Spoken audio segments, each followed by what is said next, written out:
Chemistry chapter या वैधता science chapter के कुछ क्वेश्चन सॉल्व करते हैं एमसीक्यूज। तो हमारे पास फर्स्ट क्वेश्चन में दे रखा है, हमारे पास 3 एलिमेंट्स हैं x, y, z और इनका मानक अपचयन इलेक्ट्रॉन विभव दे रखा है 0.52 -3.03 और इसका दे रखा है -1.18। ठीक है, तो प्लस में सिर्फ आपका x का है, बाकी दोनों का माइनस में है। अब आपसे पूछा है कि इन धातुओं की अपचयन क्षमता क्या है। तो अपचयन क्षमता का कभी भी क्वेश्चन आए और आपको अपचयन विभव दे रखा हो, अपचयन इलेक्ट्रॉन विभव, ठीक है, तो आपको क्या करना है, जिस तत्व का मानक अपचयन विभव सबसे कम होगा, ठीक है, वो सबसे अच्छा होता है अपचयन क्षमता में, मतलब सबसे अच्छा रिड्यूसिंग एजेंट होता है। तो आप देखोगे y का सबसे कम है, माइनस में है, जितना माइनस में होता है उतना कम माना जाता है, तो y सबसे ज़्यादा क्षमता दिखाएगा। फिर z, क्योंकि इसका भी -1.18 है तो इसके बाद इसी का नंबर आएगा।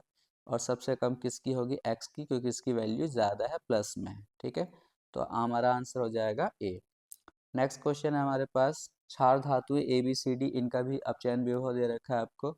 इनमें से प्रबल अपचायक कौन सा है, तो फिर से सिंपल क्वेश्चन हो गया, ए हो जाएगा, क्योंकि इसी का सबसे कम है, माइनस में है।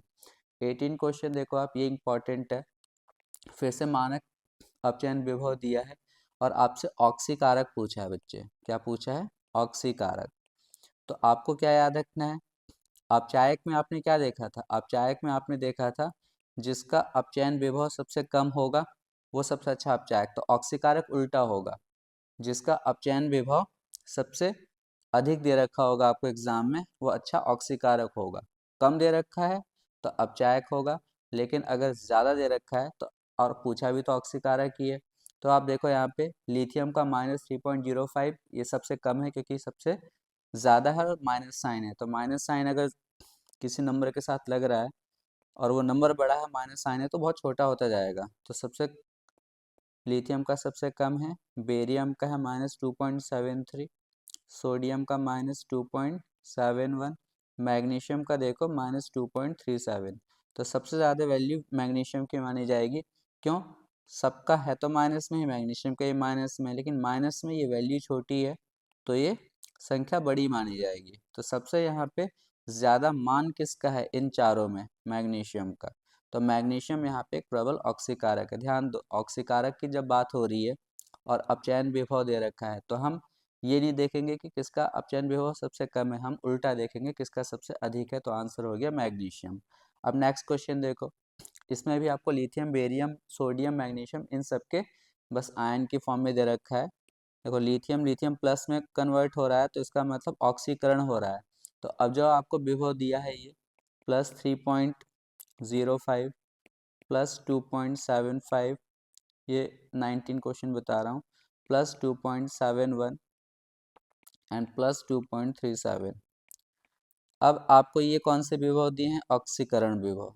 आप एग्जाम में हमेशा ध्यान रखना, आपको किसी भी तरीके का विभव दिया, ऑक्सीकरण दिया हो तो आप अपने आप उसे अपचयन विभव में कन्वर्ट कर लोगे। कैसे, बस प्लस की जगह माइनस साइन लगा दो। तो ये हो गया -3.05 -2.75 -2.71 फिर -2.37। अब ये विभव कौन सा था, ऑक्सीकरण विभव। अब ये कौन सा आ गया, अपचयन। आप एक ही तरीके से क्वेश्चन करने की कोशिश करना अपचयन में करके, ठीक है। विभव अगर आपको क्वेश्चन में लिखा है ऑक्सीकरण, बस उसका प्लस की जगह माइनस कर दो या माइनस की जगह प्लस, साइन उल्टा कर दो। अब आप आराम से आंसर देख सकते हो। फिर से पूछा क्या इन्होंने, प्रबल ऑक्सीकारक कौन है, तो ऑक्सीकारक में आपको यही देखना होता है कि किसका अपचयन विभव सबसे अधिक है, किसका है, लास्ट वाले का। और लास्ट वाला कौन है आपका, मैग्नीशियम। तो इसका आंसर हो जाएगा Mg+2।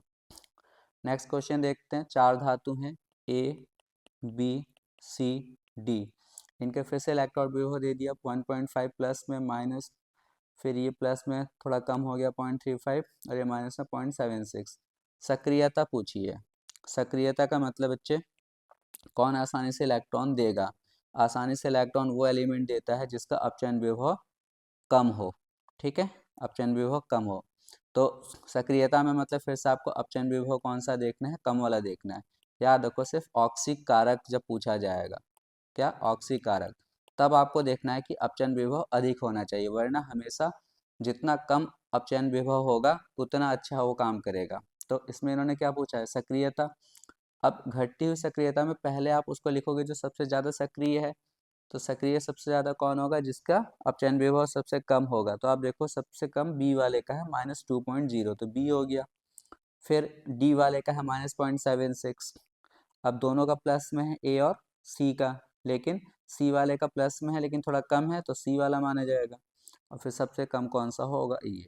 तो हमारा आंसर हो जाएगा B D C A, that is B. 21 question देखो आप, निम्नलिखित 4 रंगहीन लवणों के पृथक पृथक परखनलियों में रखे गए, प्रत्येक में तांबे की एक पट्टी डुबो गई, और तांबा मतलब कॉपर। कौन सा विलयन अंत में नीला हो जाएगा। मतलब कॉपर जिसको हटा देगा, कॉपर मतलब जिसको रिप्लेस कर देगा, उसी का कलर चेंज होगा। मतलब कहने का ये है कि जब आपने अलग अलग सॉल्यूशन में डाला, तो कौन सा ऐसा है जिसमें कि कॉपर जो है उस तत्व को हटा देगा। मतलब वो तत्व कम क्रियाशील होना चाहिए, और कॉपर वहाँ पे ज़्यादा। कॉपर वैसे बहुत कम क्रियाशील होता है, खुद हाइड्रोजन से भी नीचे नंबर आता है। ठीक है, तो देखते हैं कि कॉपर इन चारों में से किसी को हटा सकता है। जिंक को बिल्कुल नहीं हटा सकता, कैडमियम को नहीं हटा सकता, सिल्वर को हटा सकता है। सिल्वर का जो नंबर आता है ना, आपको याद रखना है, कॉपर के नीचे होता है सिल्वर, गोल्ड, मरकरी। ठीक है, तो इसमें हमारा आंसर हो जाएगा सी। कॉपर सिर्फ सिल्वर को हटाएगा और कॉपर नाइट्रेट बन जाएगा, और कॉपर का जैसे ही लवण बनेगा, कलर कैसा आ जाएगा आपका, नीला। जिंक नाइट्रेट में नीला नहीं आएगा, क्योंकि जिंक को वो हटा ही नहीं सकता है। कैडमियम को भी नहीं हटा सकता, और लास्ट में जो लेड नाइट्रेट है, उसमें लेड को भी वो नहीं विस्थापित कर सकता। फिर कॉपर, 22वां क्वेश्चन, कॉपर सल्फेट को एल्युमिनियम बोतल में नहीं रखा जाता। अब आप एल्युमिनियम की बोतल है, इसमें हर जगह एल्युमिनियम है, इसमें अगर आप कॉपर सल्फेट रखोगे, तो एल्युमिनियम यहाँ से बाहर निकलेगा, वो कॉपर को हटाना शुरू कर देगा, क्योंकि एल्युमिनियम तो कॉपर से ज़्यादा रिएक्टिव है। तो ये पूरा का पूरा एल्युमिनियम का जो कंटेनर है वही खत्म हो जाएगा। तो एल्युमिनियम पे खुद पे क्या चार्ज है, 0। जब वो कॉपर को हटाएगा, तो एल्युमिनियम पे प्लस का 3 चार्ज आ जाता है, मतलब एल्युमिनियम अपचयित होगा। ठीक है, नहीं सॉरी, एल्युमिनियम का तो ऑक्सीकरण होगा ना, 0 से +3 में जाएगा। कॉपर +2 में है, ये कॉपर सॉलिड हो जाएगा, 0 में आ जाएगा। तो कॉपर का यहाँ पे क्या हो रहा है, +2 से 0 में जा रहा है, मतलब कॉपर अपचयित हो रहा है।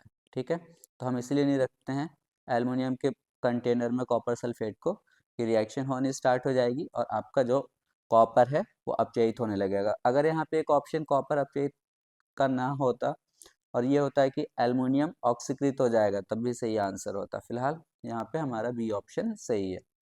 जो सीसा संचायक सेल है, लेड स्टोरेज सेल, उसमें क्या होता है, 2 रिएक्शंस होती हैं। एक डिस्चार्जिंग की, जब आपका बैटरी इस्तेमाल हो रहा है, तो उसमें तो आपका जो H2SO4 है ना, वो टूटता है।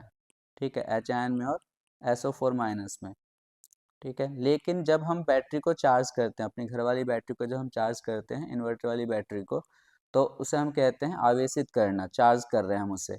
तो उस प्रोसेस में ना बैटरी के अंदर वापस H2SO4 बनने लगता है। ठीक है, तो 23 का सी ऑप्शन हो जाएगा। सीसा सीसा संचायक सेल को जब हम आवेशित करते हैं, तो H2SO4 पुनः बनने लगता है।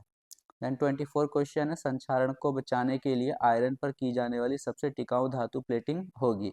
जाहिर सी बात है, आपको याद रखना है कि आयरन को बचाने के लिए इसके ऊपर जो हम एक लेयर लगा देते हैं, एक परत लगा देते हैं, ठीक है, धातु प्लेटिंग कहते हैं उसे, तो वो सबसे अच्छी जिंक की होती है। ठीक है, जिंक खुद अपनी कुर्बानी देकर किसको बचा लेता है, आयरन को।